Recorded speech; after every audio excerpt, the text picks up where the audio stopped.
আমরা সবাই এমন একটি দেশ গড়তে চাই যেখানে আর কখনো ফ্যাসিবাদ বা স্বৈরাচার মাথাচাড়া দিয়ে উঠবে না বা উঠতে পারবে না।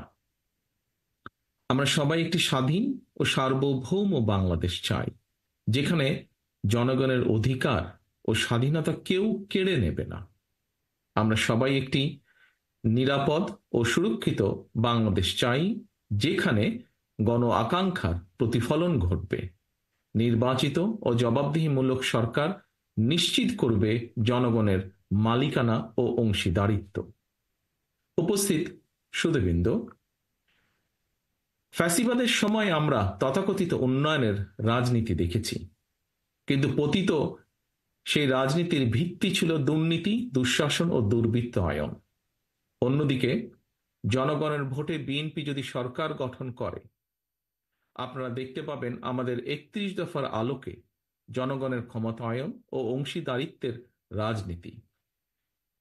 আমাদের রাষ্ট্র পরিচালনার ভিত্তি হবে rule of law, human rights and freedom of expression. আমরা মনে করি একটি দেশে নির্বাচিত সরকারের প্রথম কাজ হচ্ছে রাষ্ট্রকে নিয়মতান্ত্রিক উপায়ে পরিচালনা করা, যেন রুলস বেসড অর্ডার ঠিক থাকে। রাষ্ট্রে যদি রুল অফ ল থাকে, অ্যাকাউন্টেবিলিটি অ্যান্ড গুড গভর্নেন্স থাকে, তাহলে ন্যাচারালি সেখানে সাস্টেনেবল এবং ইনক্লুসিভ ডেভেলপমেন্ট হবে। আওয়ামী লীগের মতন পরিবারতন্ত্র বা অলিগার্কি তৈরি হবে না। ডিভিশন এবং ডিসক্রিমিনেশন থাকবে না। সমাজের প্রতিটি স্তরে পলিটিসাইজেশন বা ইনস্টিটিউশনাল কলাপস ঘটবে না। কাঠামো নিয়ে আসতে পারি, সারা পৃথিবী থেকে প্রাইভেট ইনভেস্টমেন্ট এবং প্রাইভেট ক্যাপিটাল নিজ গতিতেই বাংলাদেশে আসবে। আমাদের পাবলিক সেক্টরের সাথে কাঁধে কাঁধ মিলিয়ে কাজ করবে, যা দেশের উন্নয়ন ও উৎপাদনে ভূমিকা রাখবে। প্রিয় উপস্থিতিবৃন্দ, আমরা নিশ্চিত করতে চাই, সর্বোচ্চ চেষ্টা থাকবে আমাদের, আগামীর বাংলাদেশে আর কোনো ব্যক্তি, এমনকি প্রধানমন্ত্রীও স্বৈরাচারী হয়ে ক্ষমতার অপব্যবহার যেন করতে না পারে বা পারবে না। রাষ্ট্রের সর্বোচ্চ পর্যায় থেকে শুরু করে সরকারের প্রতিটি লেভেলে চেষ্টা করা হবে নিশ্চিত করতে কেউ জবাবদিহিতার ঊর্ধ্বে নয়, কেউ আইনের ঊর্ধ্বে নয়। বিএনপি রাষ্ট্র পরিচালনার দায়িত্ব পেলে আমরা দলমত নির্বিশেষে প্রতিটি নাগরিকের মত প্রকাশের স্বাধীনতা নিশ্চিত করতে চাই। ঠিক যেভাবে আজ থেকে 2 দশক আগে বিএনপি সরকারের সময় বাংলাদেশে মিডিয়া নির্ভয়ে সরকারের সমালোচনা করতে পারত, কার্টুন আঁকতে পারত। আপনাদের অনেকেরই নিশ্চয়ই মনে আছে, তৎকালীন প্রধানমন্ত্রী বেগম খালেদা জিয়া এবং আমাকে নিয়ে মিডিয়ার একাংশ ভিত্তিহীন সংবাদ পরিবেশন করেছিল, media trial and propaganda campaign করেছিল। কিন্তু আমরা তার প্রতিদানে কোনো মিডিয়ার কণ্ঠরোধ করিনি, কিংবা কাউকে হেনস্থা করার চেষ্টাও করিনি। আমরা চেষ্টা করিনি কোনো সম্পাদককে জেলে পাঠানোর। গত 16 বছরে আমার নিজের, আমার দলের এবং গণতন্ত্রের পক্ষে শক্তি তথা আপনাদের অনেকের freedom of speech, freedom of expression and freedom of association সম্পূর্ণভাবে হরণ করা হয়েছিল। সে উপলব্ধিকে ধারণ করে আমরা all citizens including human rights activist, social influencers and জার্নালিস্টদের মতামত প্রকাশের স্বাধীনতা নিশ্চিত করার সর্বোচ্চ চেষ্টা করব ইনশাআল্লাহ। আমাদের লক্ষ্য এমন একটি রাষ্ট্র কাঠামো গড়ে তোলা, যেখানে ইউটিউব, ফেসবুক এবং আদার অনলাইন প্ল্যাটফর্মে নিজেদের ভাবনা প্রকাশের কারণে কিংবা প্রধানমন্ত্রী সহ গুরুত্বপূর্ণ ব্যক্তিদের বিষয় মন্তব্যের দায়ে কাউকে যেন হেনস্থা করা না হয়।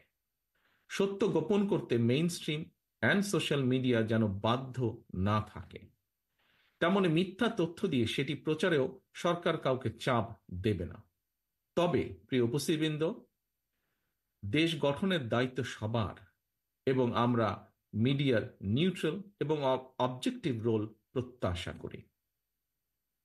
Extrajudicial killing, enforced disappearance, excessive use of force, politically motivated trial, mass arrest without warrant, and gross human rights ভায়োলেশনের যে ভয়ের সংস্কৃতি গত 16 বছরে গড়ে উঠেছিল, জনগণের ভোটে নির্বাচিত বিএনপি সরকারের সর্বোচ্চ চেষ্টা থাকবে সেটি নির্মূল করার জন্য।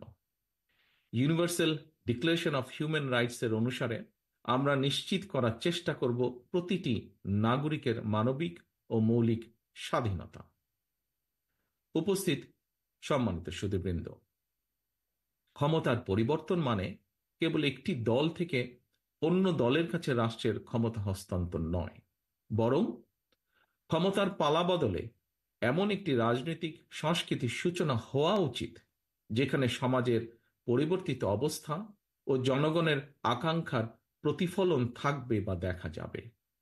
ফ্যাসিবাদের পতনের পর গত 3 মাসে বিএনপির জাতীয় নেতৃবৃন্দ এমন অনেক উদ্যোগ গ্রহণ করেছেন যাতে রাজনীতিতে আধুনিকায়নের উন্মেষ ঘটে।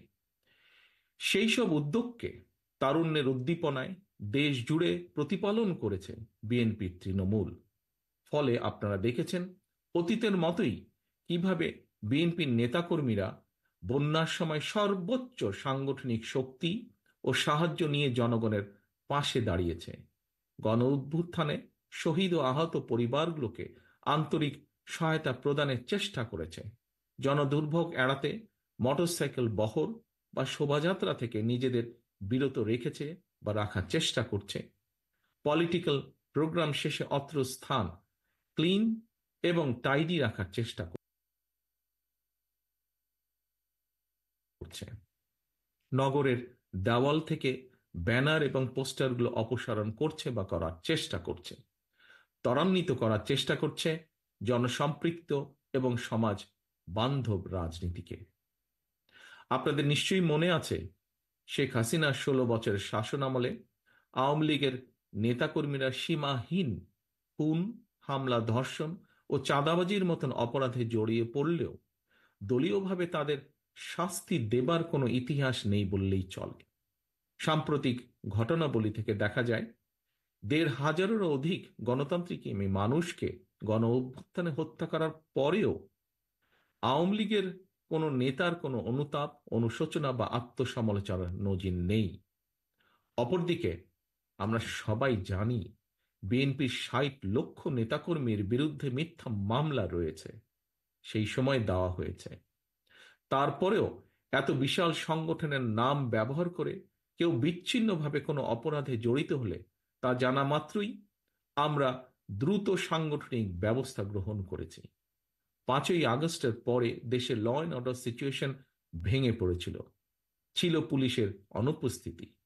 সেই সময় দলীয়ভাবে বিএনপি সাধারণ মানুষের পাশে দাঁড়িয়েছে, দেশকে আগলে রাখার চেষ্টা করেছে, নিশ্চিত করার চেষ্টা করেছে জননিরাপত্তা এবং রাষ্ট্রের স্থিতিশীলতা, প্রতিহিংসার রাজনীতিতে না জড়িয়ে সহিংসতাকে প্রতিহত করেছে এবং সহ অবস্থান নিশ্চিত করেছে। প্রিয় উপস্থিতিবৃন্দ, ফ্যাসিবাদের দোসরদের ঠেকাতে পুজোর সময় বিএনপির নেতাকর্মীরা মন্দির ও উপাসনালয় পাহারা দিয়ে হিন্দু, খ্রিস্টান, বৌদ্ধ সহ সকল মানুষের সুরক্ষায় পাশে দাঁড়িয়েছে। ধর্ম, বর্ণ কিংবা ভৌগোলিক আদর্শ অবস্থানে নির্বিশেষে প্রত্যেক নাগরিক যেন তার ধর্মীয়, রাজনৈতিক, সাংস্কৃতিক ও সামাজিক অধিকার বিনা বাধায় উপভোগ করতে পারে, সেই লক্ষ্যেই মুক্তিযোদ্ধারা লাখো প্রাণের বিনিময় বাংলাদেশ স্বাধীন করেছিলেন। তাই স্বাধীন বাংলাদেশেও তথাকথিত সংখ্যালঘু হিসাবে আমরা কাউকেই বিবেচনা করি না। প্রতিটি নাগরিকের সমান অধিকার ও নিরাপত্তা নিশ্চিত করাই বিএনপির নীতি। এই বাংলাদেশী জাতীয়তাবাদের আদর্শই বিএনপির রাজনীতি। আমরা বিশ্বাস করি ধর্ম, দল ও মত যার যার, তবে অবশ্যই রাষ্ট্র সবার। সম্মানিত অতিথিবৃন্দ, আজ আমরা 31 দফার আলোকে যে আলোচনা এখানে করেছি তা নতুনভাবে সংজ্ঞায়িত করবে বাংলাদেশের আর্থ সামাজিক উন্নয়নকে, আকাঙ্ক্ষার আলো দেখাবে পরিবর্তনকামী গণমানুষকে। রাষ্ট্র কাঠামো মেরামতের এই রূপরেখা তৈরি হয়েছে শহীদ রাষ্ট্রপতি জিয়াউর রহমানের 19 দফা, দেশনেত্রী বেগম খালেদা জিয়ার ভিশন 2030, বিএনপির জনসম্পৃক্ততা এবং রাজনৈতিক অভিজ্ঞতার আলোকে প্রথমে প্রদত্ত ২৭ দফার উপর ভিত্তি করে, যা পরবর্তীতে যুগপৎ গণতান্ত্রিক আন্দোলনের শরিক সকল রাজনৈতিক দলের ঐক্য মতে ৩১ দফায় পরিণত হয়। বর্তমানে দেশে আলোচিত প্রায় সব সংস্কার প্রস্তাবই আমাদের এই ৩১ দফায় অন্তর্ভুক্ত রয়েছে। তবে আমি সংস্কারের উদ্দেশ্যে বলতে সেটিই বুঝি যে সংস্কারের মাধ্যমে সংবিধানের কয়েকটি বাক্যের পরিবর্তন নয় শুধুমাত্র, বরং মানুষের ভাগ্যের পরিবর্তন হবে। অর্থাৎ একজন মানুষের রোজগারের ব্যবস্থা হবে, তার ও তার পরিবারের আর্থ সামাজিক নিরাপত্তা ও সঞ্চয় নিশ্চিত হবে। আমি সংস্কার বলতে সেটিই বুঝি যা কর্মসংস্থানের মাধ্যমে প্রতিটি নারী ও পুরুষের বেকারত্বের সমস্যার সমাধান করবে। যে সংস্কার নারীদের সম্মান, স্বাধীনতা ও ক্ষমতায়ন নিশ্চিত করবে। যে সংস্কার সকল মানুষের জীবনের সুরক্ষা নিশ্চিত করবে। যে সংস্কার দেশের সন্তানদের আধুনিক শিক্ষা ও নৈতিক মূল্যবোধ গঠন করবে। যে সংস্কার মানুষকে কাঙ্ক্ষিত স্বাস্থ্য সেবা দেবে। যে সংস্কার বাজারে নিত্য প্রয়োজনীয় দ্রব্যের দাম স্থিতিশীল রাখবে।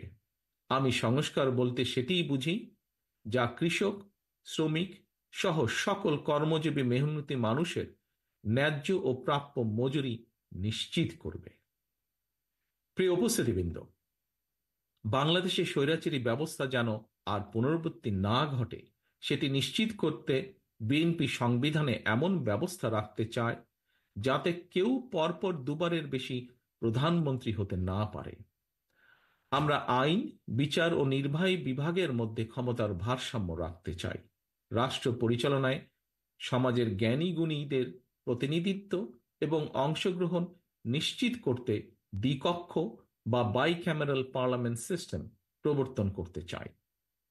আমাদের লক্ষ্য তরুণ ও বেকারদের জন্য কর্মসংস্থান, আর কর্মসংস্থান না হওয়া পর্যন্ত যোগ্যতা অনুযায়ী বেকার ভাতা প্রবর্তন। আমরা নিশ্চিত করতে চাই সর্বস্তরে নারীর অংশগ্রহণ, তৃণমূলের ক্ষমতায়ন এবং আবারও ঐতিহাসিক খাল কাটা কর্মসূচির বাস্তবায়ন। Health care, education, agriculture, energy, climate and economy সব ক্ষেত্রে আমরা আনতে চাই যুগোপযোগী আমূল পরিবর্তন, যেন তৈরি হয় স্কিলড হিউম্যান রিসোর্স, বৃদ্ধি পায় export oriented industries and national remittance, স্থাপিত হয় মেধাভিত্তিক রাষ্ট্র ব্যবস্থা। Decentralisation of power, universal health coverage, fair prices for farmers and producers, need-based education and multilingual training, multi-modal communication system, housing facilities and social benefits for all. এই পরিবর্তনগুলো ধর্ম, বর্ণ, গোত্র, গোষ্ঠীর সমতল পাহাড়ি নির্বিশেষে সুষম ও সম অধিকারে আধুনিক বাংলাদেশ নির্মাণে একটি ঐক্যমতের ভিশন বলে আমরা মনে করি। পরিবেশ পরিস্থিতি, দেশের প্রয়োজন এবং মানুষের চাহিদার সাথে মানিয়ে নিতে ৩১ দফাকে সংযোজন, বিয়োজন, পুনর্বাসন বা পরিবর্তিত অবশ্যই করা যেতে পারে। তবে তা হবে stakeholder consultation and public কনসেনসাসের মাধ্যমে।